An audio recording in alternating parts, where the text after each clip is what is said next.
എല്ലാരും മസാജ് ചെയ്ത് തന്നാല് കുളത്തേക്ക്. ഓക്കെ, ഉറപ്പല്ലേ? എന്നിട്ട് മസാജ് ഇല്ലെങ്കിൽ ഞാൻ കേട്ടോ ഉള്ളില്ലത്തിന്. അപ്പൊ നമ്മളെ ഫണ്ടർ ഇവിടെ ഉണ്ട്. ഫാമിയ പൈസ ഇറക്കൂല.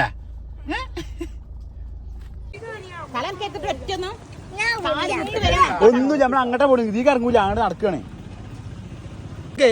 ഇറങ്ങണ്ട പോരെ. അതാ അവിടുന്ന് പോകാൻ ആവേശമില്ല. അങ്ങോട്ട് ആണ്ട് പോവാ.